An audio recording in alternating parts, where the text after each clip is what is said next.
The dog just wouldn't stop barking at that old fridge, like something inside it was alive. It started like any other cold, gray morning in Silver Pines, Minnesota. Snow covered everything like a silencing blanket, muffling sounds and freezing time in its tracks. But when Officer Ray Holloway stepped into the abandoned warehouse at the edge of town, he had no idea this would be the most disturbing call of his career.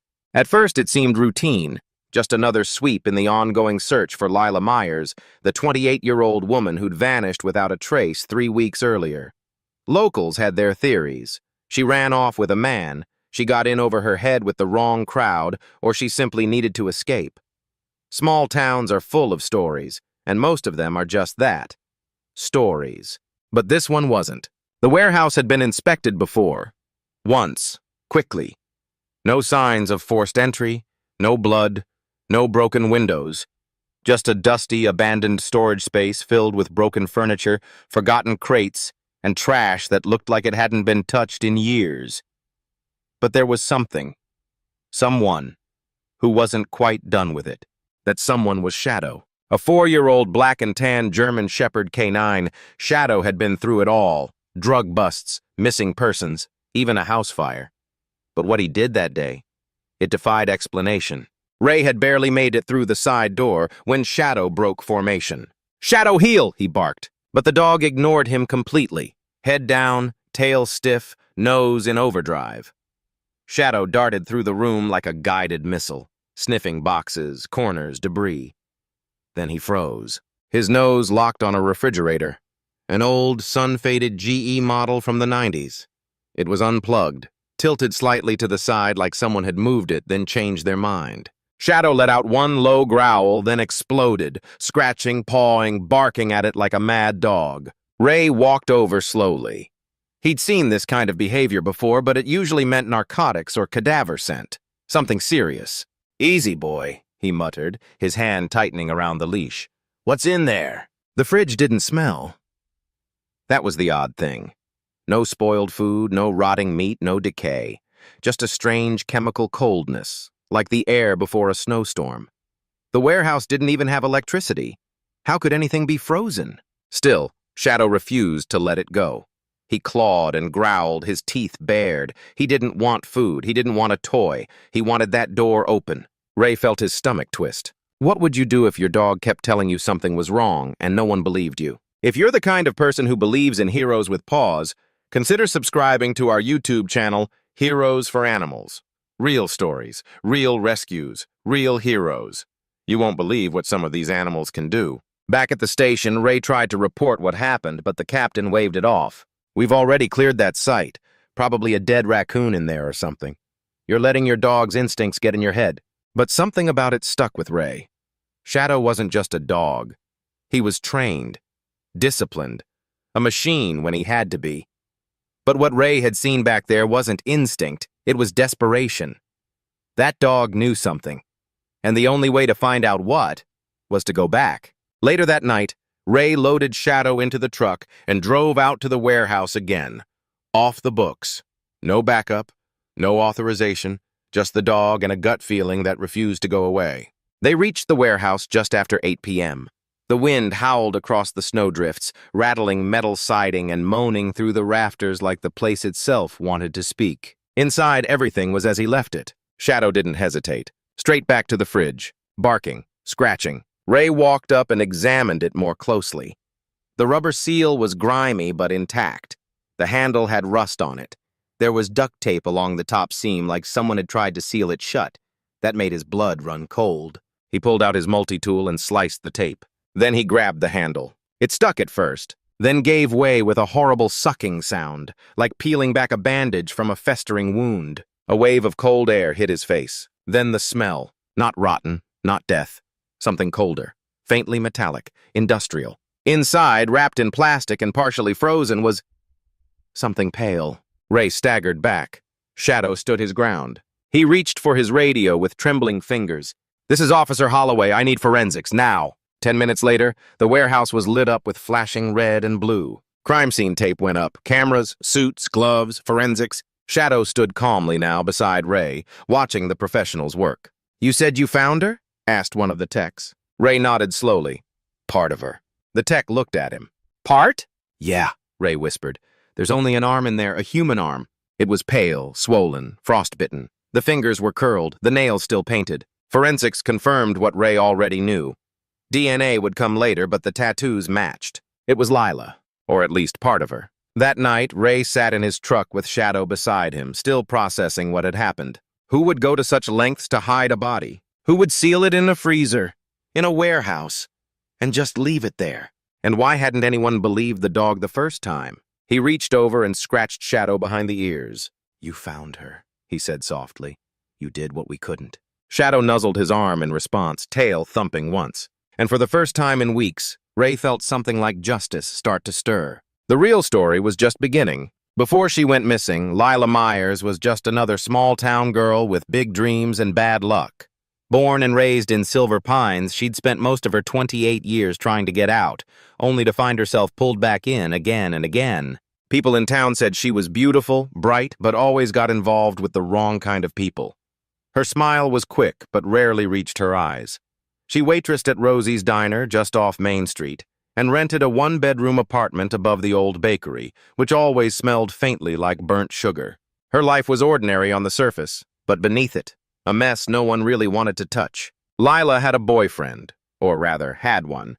Jason Barlow, a former high school football star turned night shift janitor. He'd once had charm and ambition, but those wore out fast after a DUI and a failed attempt at starting a landscaping business. Now he was more of a shadow than a man, drifting between part-time jobs and long nights drinking at the Rusty Nail. Locals always wondered what a girl like Lila was doing with a guy like him. Some said it was love. Others said she felt trapped. But when she disappeared, everyone pointed fingers, and most of them landed squarely on Jason. He was always hanging around her work, said one of her co-workers. Jealous, possessive. Like, if she so much as smiled at a customer, he'd blow up. She came in with bruises once, whispered another. Said she fell down the stairs, but we all knew. The police had questioned him, of course. He claimed he hadn't seen her in days.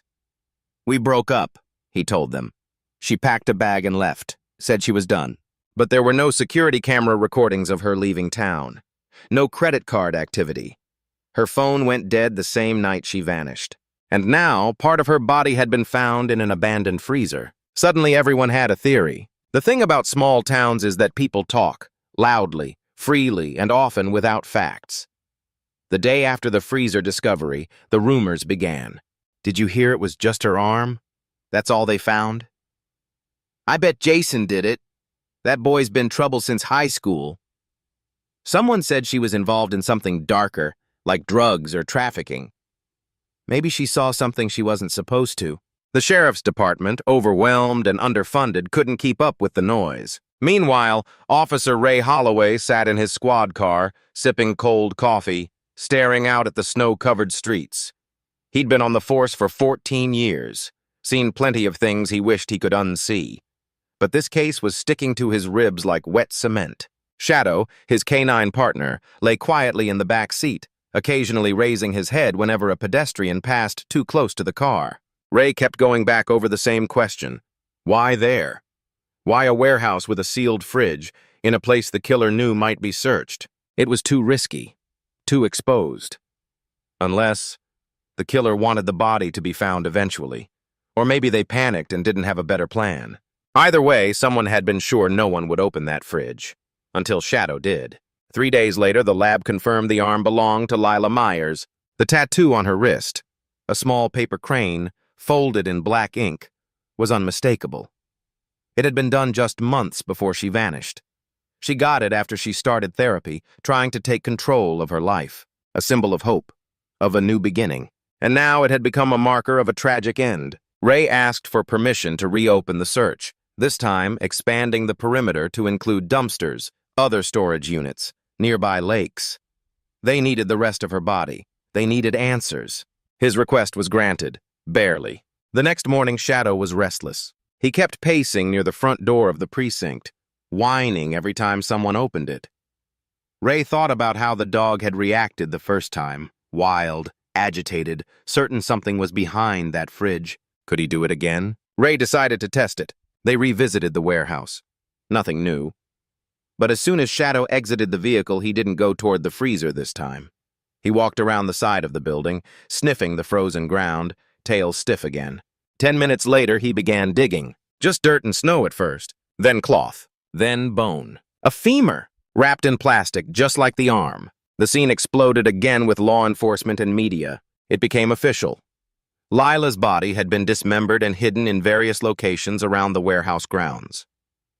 2 days later, more remains were found inside a rusted-out filing cabinet buried under a tarp. The more they uncovered, the clearer the picture became. And the more the evidence pointed toward one person, Jason Barlow. His prints were found on the fridge. Traces of Lila's blood were discovered in the back seat of his old pickup, which he had scrapped 2 weeks after her disappearance. And perhaps most telling of all, his alibi didn't hold up.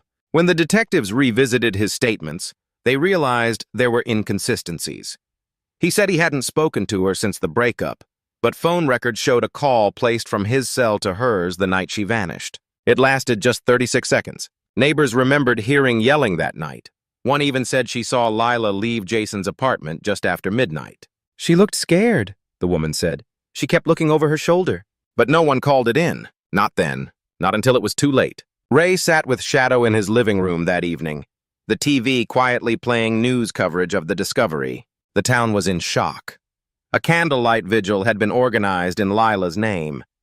Her mother, pale and shaking, had spoken briefly to the press. She was trying to get her life together. She was finally walking away from him. "I just wish we could have helped her sooner." Ray turned off the TV. He looked at Shadow, who rested peacefully at his feet. "You did it, boy," he said, voice low. "You brought her home." And for a moment, just a moment, the crushing weight of it all lifted. But deep down, Ray knew this wasn't over yet. Jason hadn't been arrested. Not yet. They needed one more piece of evidence, one last link. And it had to be solid, because without it, a monster might walk free. Officer Ray Holloway had always been a by-the-book kind of guy. 15 years on the force, he'd never once been written up. Not for a missed protocol, not for a temper, not even a speeding ticket off duty. He took pride in that. Because in a town like Silver Pines, where everyone knew your parents and what car you drove, your reputation was all you had. But ever since Shadow clawed open that freezer, something inside Ray had shifted. He couldn't sleep, couldn't eat without the metallic taste of guilt creeping in. Lila Myers wasn't just another case. She was someone's daughter, someone's friend. A person with plans and memories and a voice that had been silenced in the most brutal way. And now the man who everyone believed had done it, Jason Barlow, was still walking free. Ray knew the pressure was mounting. The sheriff's office was caught in a balancing act. Not enough evidence for a clean arrest, but enough to keep public suspicion boiling. That meant watch, wait, don't screw this up. But waiting didn't sit right with Ray. Not when he knew how much worse it could get.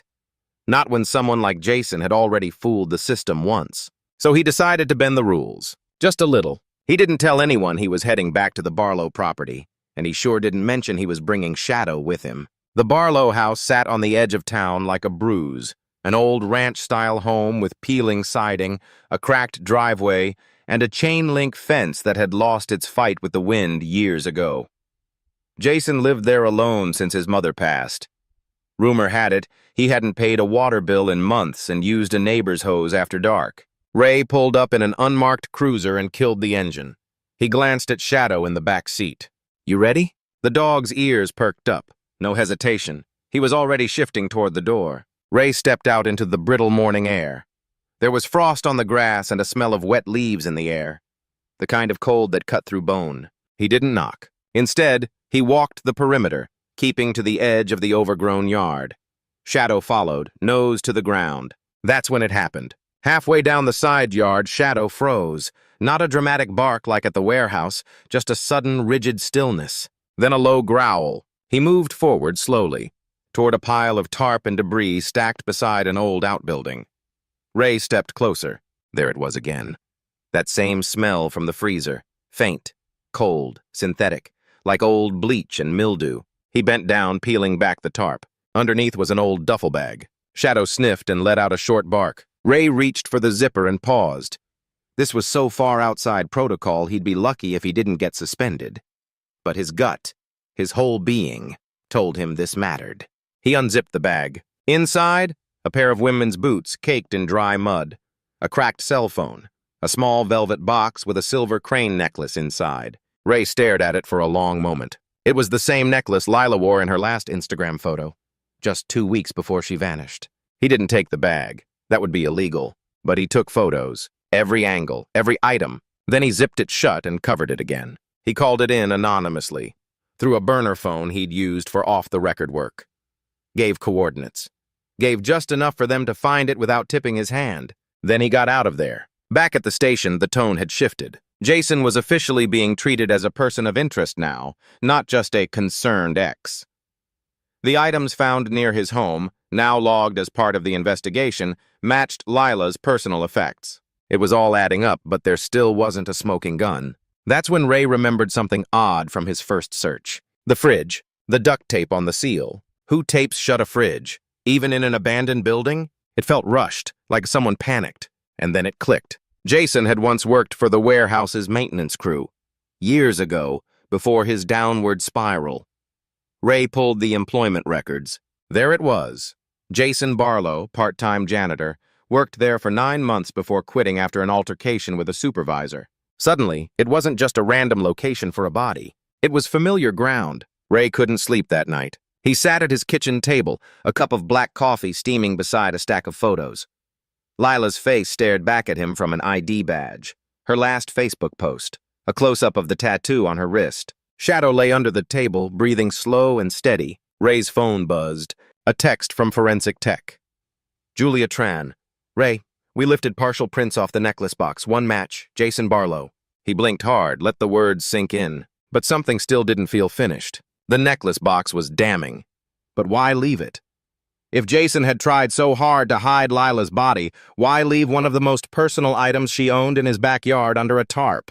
Unless he wasn't planning to bury it, he was planning to move it. That meant Jason knew the walls were closing in, and he might be getting ready to destroy evidence. The next day, they watched him. Unmarked cars parked half a block away. Officers posed as utility workers. Ray and Shadow sat in a parked SUV, tension buzzing in the air. Hours passed. At 5:47 p.m., Jason stepped outside. He was dragging a blue trash bin, heading toward his truck. Ray keyed the mic. He's loading something, stand by. But before backup could roll in, Jason popped the tailgate and tossed the bin inside. Then he spotted the utility crew. His eyes locked on one of them, and he ran. The chase lasted 6 minutes. Jason tore through backyards, hopped a fence, and tripped over a fallen tree root. He landed hard. When the officers caught up, he was bleeding from his arm and screaming. "I didn't kill her! I didn't mean to! It just happened!" They read him his rights as Ray arrived, Shadow at his side. Jason looked up, wild-eyed, sweat mixing with dirt on his face. "It was an accident," he said, voice cracking. "She was gonna leave. I just wanted her to talk, but she wouldn't stop screaming. I didn't mean—" He broke off into sobs. Ray stared at him, expression unreadable. Then down at Shadow. The dog didn't growl, didn't bark, just sat still, gaze locked on Jason like he understood exactly who he was looking at. Back at the station, the confession was recorded. Clean. Admissible. Jason had tried to keep her from leaving. Things escalated. He claimed he shoved her too hard. She fell. Hit her head. Panicked, he dismembered her body, hid the pieces, told himself he'd figure out the rest later. He never did. Ray filed his report. The chief commended him, but no one ever found out about the off-record search. That part, Ray kept to himself. Some rules he'd decided were worth breaking, especially when a girl's life ended in silence. And a dog, just a dog, refused to let the truth stay buried. The news hit Silver Pines like a freight train. Jason Barlow had confessed. Not to murder, at least not in the way everyone wanted. He called it an accident. A moment of rage. But for most people in town, it didn't matter. What mattered was that Lila Myers hadn't run away. She hadn't joined some secret life in the city or ghosted her friends. She had died here, alone, in fear, and she'd been buried in pieces by the man who claimed to love her. Within hours of the announcement, candles began to appear outside Rosie's diner, where Lila used to work. By nightfall, the sidewalk glowed with dozens of them, melted wax pooling in puddles, paper coffee cups converted into makeshift memorials. People left flowers, notes, even a folded paper crane or two. The town was grieving, and they were angry. Ray Holloway stood across the street, hands stuffed into the pockets of his parka, Shadow sitting at his side. He watched as Lila's co-workers came outside to place candles beneath her framed photo, taped to the window like a shrine. "She always made the best coffee," one of them said quietly, "even when she was going through hell." Another girl whispered, "She used to talk about moving to Asheville, said she wanted to paint in the mountains." Ray didn't speak. He didn't need to. Shadow let out a soft whine and nudged his leg. This wasn't closure, not really. It was just what people told themselves so they could go on living. The town hall held a special community meeting the next day. Rows of metal folding chairs filled the high school gym. The mayor spoke. So did the sheriff. There was talk of revisiting domestic violence resources, creating a hotline, even starting a community safe house. But behind all the well-meaning words, the unspoken truth hung in the air.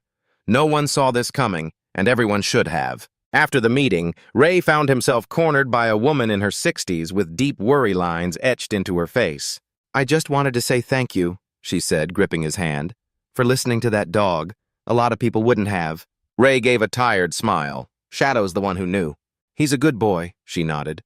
"Maybe better than some of us." In the days that followed, the district attorney's office began prepping for trial.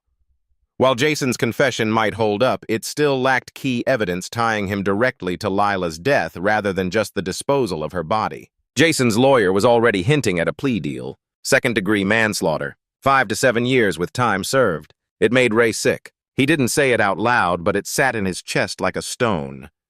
You can cut up a woman and put her in a freezer and still call it an accident? Then something unexpected happened. Julia Tran from the crime lab reached out.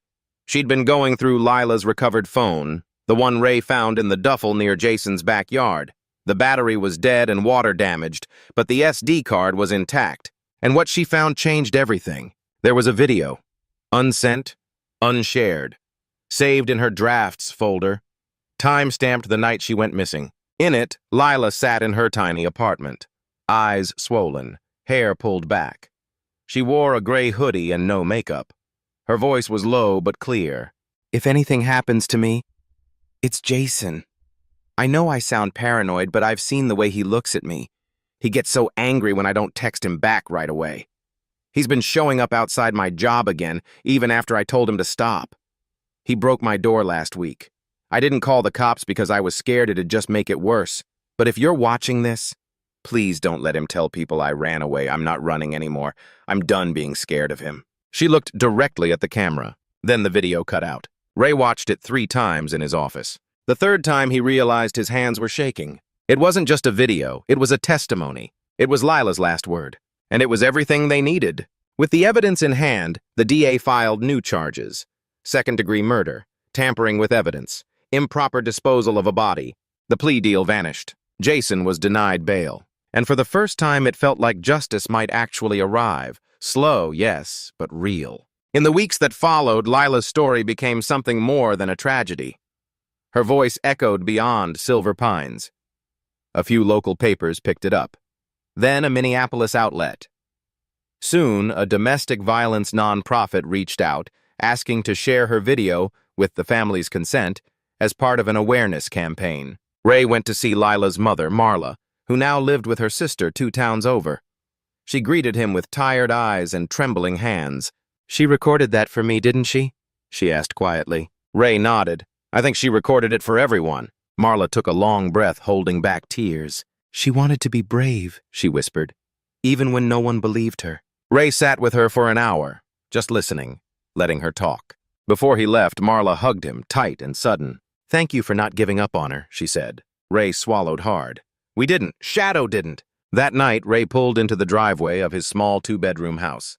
He let Shadow out and they walked to the porch together. Inside, he poured a splash of bourbon, not out of celebration, but in memory. He toasted quietly toward the photo of Shadow on the wall, the one from when they graduated K-9 training.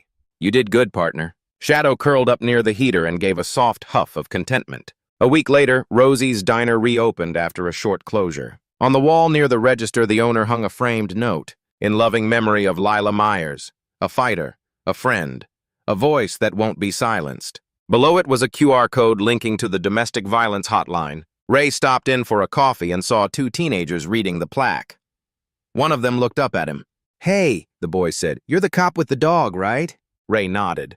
My mom said your dog found her. That's crazy. Ray smiled faintly. Not crazy, just smart. The kid gave him a thumbs up and went back to eating pancakes. As spring edged in, melting snowbanks and coaxing green back into the trees, Ray and Shadow got back to routine. Patrols, park checks, school visits. The normal stuff. But something in Ray had changed. He carried Lila's story with him now, quietly, respectfully. Not as a badge of honor, but as a reminder of what people endure, of what goes unseen, and of what can happen when one voice, one girl, one dog, one cop, decides not to let evil stay hidden. For a while, it seemed like Lila Myers would finally be able to rest in peace. Jason Barlow was behind bars, charged with second-degree murder. The town of Silver Pines had gone through its cycle of grief, guilt, and recovery. The diner reopened. The candlelight vigils faded. Kids went back to school. People learned to smile again. But in Ray Holloway's gut, something didn't sit right. It wasn't just about Lila. It was about Jason, because Ray had seen a lot of criminals in his time. But the kind of rage, planning, and cold-blooded disposal involved in this case, it didn't line up with the story Jason told. I just pushed her, he'd said during interrogation. She hit her head, I panicked. But pushing someone doesn't explain dismembering their body, storing it in multiple containers, sealing it in a freezer like you're filing away a secret. That kind of response comes from someone who's done it, or something close to it, before. So Ray started digging. He requested files from neighboring counties, sifted through missing persons reports, focused on young women, particularly those with connections to Jason, ex-girlfriends, co-workers, even neighbors. At first, it was slow. A few leads turned into dead ends. But then he found her. Savannah Klein, disappeared from nearby Fairgrove 3 years earlier. 24 years old, worked part-time at a gas station, lived alone. Her case had gone cold after a couple months. But Ray found something buried in the original report. Savannah had filed a restraining order 6 months before her disappearance, against Jason Barlow. It hit him like a sucker punch. Ray immediately contacted Fairgrove PD and got in touch with the officer who'd handled Savannah's case. A woman named Detective Carla Moore. Tough, sharp, didn't forget faces. I always thought Jason had something to do with it, she told him over the phone. But we couldn't prove a thing. She vanished. No note, no body, and Jason had just moved back to Silver Pines. Ray told her everything about Lila. The freezer, the confession, the video. There was silence on the line. Jesus, Moore said finally. You think there's a connection? Ray didn't answer right away. He didn't need to. They reopened Savannah's file. Cross-referencing cell tower data from the week she went missing, they found something strange. Jason's phone had pinged off a tower in Fairgrove 48 hours after Savannah's last known contact. He'd told investigators he was in Silver Pines the entire time, but data doesn't lie. Ray sat staring at the screen in disbelief. How many other lies had Jason told? How many others hadn't lived to speak? And then, like a twist in a movie, came a voicemail from an unknown number. A woman's voice, shaky but clear. I think you've been looking for me. My name is Savannah Klein. I'm alive, and I want to tell my story. Ray nearly dropped his phone. Savannah had been living under a different name in southern Illinois, working at a motel, barely getting by. She'd seen the news about Lila's case online and recognized Jason's mugshot immediately. That's him, she told Ray over the phone. That's the man who tried to kill me. She came forward publicly a week later, gave a full recorded statement. Back then, she and Jason had been in a short, volatile relationship. After she tried to break things off, he started stalking her, broke into her apartment once, slashed her tires, left threatening notes. She reported it, filed the restraining order. But the fear didn't go away. Then one night, he showed up at her place. I thought he was going to kill me, she said. He was screaming. He had a knife.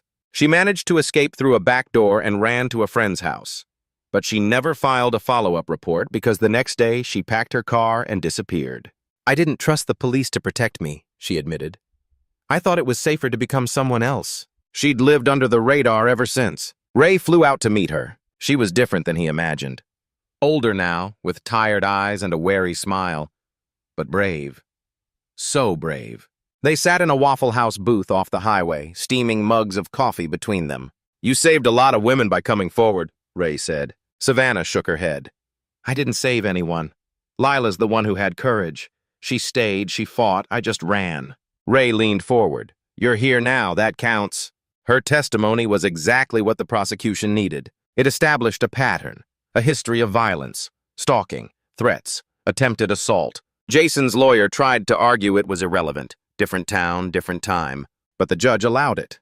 And suddenly, Jason's accident defense didn't hold water anymore. He wasn't just a man who panicked. He was a predator. Back in Silver Pines, the town reacted to the news like a dam breaking. People were furious. How many times had Jason been reported? How many signs had they ignored? How did we not see this coming? They asked at city council meetings. How can we do better? The sheriff's office started mandatory domestic violence training for all officers. Ray was invited to speak at a community safety event, along with a representative from the nonprofit that had shared Lila's video. Standing on a makeshift stage in front of 100 folding chairs, Ray kept it simple. We failed Lila when she was alive, but we can't fail the next woman who asks for help. The courtroom was packed the day of Jason's trial. Marla Myers sat in the front row, wearing Lila's favorite scarf, a pale blue one with tiny birds stitched along the edges. Savannah took the stand with trembling hands but a firm voice. Ray and Shadow watched from the back, silent observers to justice unfolding. Jason didn't look at anyone, didn't speak. When the guilty verdict was read, there was no reaction. But outside, as people gathered in the courthouse courtyard, you could feel it. Not celebration, but release. Like the town had been holding its breath for months, and finally let go. Later that evening, Ray walked Shadow along the path that looped behind the lake. The air was crisp. Leaves rustled. The town lights glowed faintly in the distance. They reached the old bench near the water's edge and sat. Ray pulled out a folded photo from his jacket pocket. Lila, smiling on her 27th birthday, holding a sparkler. Laughter frozen in time. She mattered, he said quietly. Shadow leaned his head on Ray's knee. I think we did right by her. Just then a car slowed on the nearby road. A woman leaned out the window. Hey, is that Shadow? She called. Ray smiled. Sure is. My kids talk about him all the time. Say he's the hero dog. Ray chuckled. He is. The car drove off. Ray stood, tucking the photo back into his coat. As he and Shadow walked home under the stars, one thought stuck in his mind. Justice isn't always loud. Sometimes it comes in small pieces. One voice, one survivor, one dog scratching at a door no one else noticed. Spring came late to Silver Pines that year. The snow stuck around longer than usual, clinging to rooftops and ditches, like the town wasn't quite ready to let go of the cold. But eventually, it melted. The ice loosened its grip. Tulips sprouted outside City Hall, and the high school kids were spotted wearing shorts, even if the wind still bit at their legs. And with the thaw came something else, healing. It wasn't quick, it wasn't easy, but it was real. The trial had ended, and Jason Barlow had been sentenced to 28 years without parole. Not the maximum, but enough. Enough for a town like Silver Pines to take a deep breath again. In the weeks that followed, there were changes. The Sheriff's Department received state funding to expand its victim advocacy program. A small office was opened inside City Hall, staffed with 2 part-time counselors.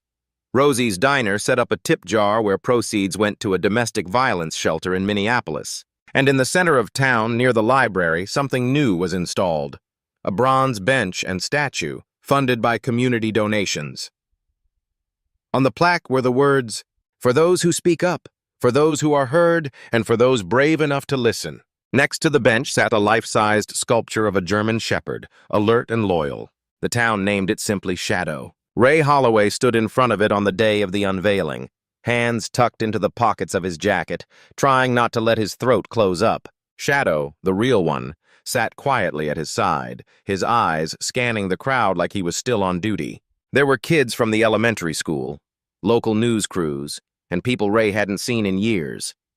Even Savannah Klein flew back in for it, standing beside Marla Myers, the 2 women now bonded by a grief and strength most people couldn't begin to understand. When the tarp was pulled off and the statue revealed, the crowd clapped, but no one cheered loudly. It was a quiet, respectful kind of applause, the kind that said, "We remember, we're sorry, we won't forget." Ray crouched down next to Shadow and whispered, "That's you, partner. That's you forever." Later that night, the 2 of them walked the loop trail around Silver Pines Lake. The air smelled like pine needles and wet dirt. Ducks waddled across the path. It was peaceful. Ray had spent most of his life solving problems for other people. Break-ins, drunk drivers, domestic calls that never got better, just quieter. But this case, Lila's story, it had changed him. He'd never admitted in the locker room, but some nights he still dreamed about that freezer, about opening it. The smell, the weight of knowing, the look in Shadow's eyes that said there's more. And there had been more, so much more. Back at the house, Ray poured himself a glass of water and stood at the kitchen window, looking out over the dark yard. Shadow curled up on the rug like always, his breathing steady. The old dog was slowing down.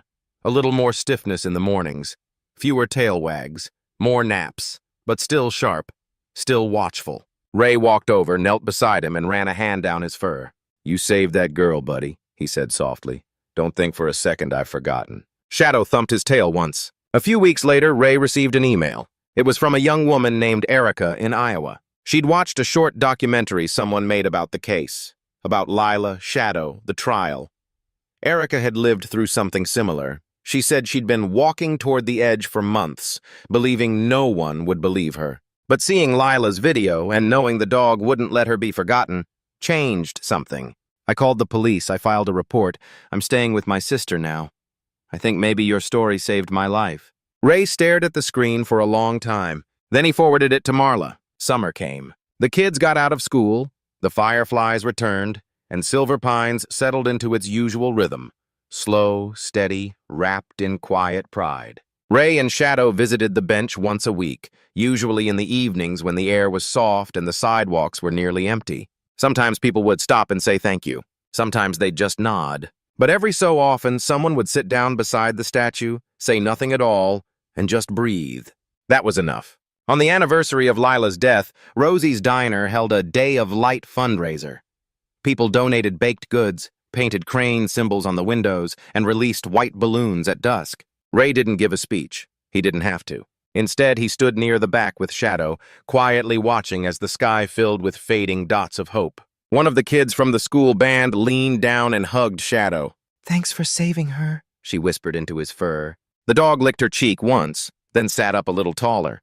There are stories that get written down. There are stories that make headlines. And then there are the ones that linger quietly in the hearts of the people who lived them, etched in places deeper than paper, whispered in the spaces between the day's noise. Lila's story was all three. She was the girl no one heard until it was almost too late. But in the end, she was heard, and it was a dog, scratching at a dusty old freezer in an abandoned warehouse, who made sure of it. To everyone who's followed this journey, thank you. Thank you for listening, for caring, for believing that voices, no matter how quiet, how scared, how broken, deserve to be heard. And maybe, just maybe, we all have a bit of shadow in us. The part that refuses to give up. That won't let the truth stay buried. That sits quietly beside someone in their darkest hour and says, "I see you, you matter, I won't leave." Now let me ask you something. Have you ever seen someone struggling and stayed silent? What would it take for you to speak up? Or be the one who listens? Because sometimes the smallest act of attention can save a life. And sometimes the greatest heroes walk on four legs.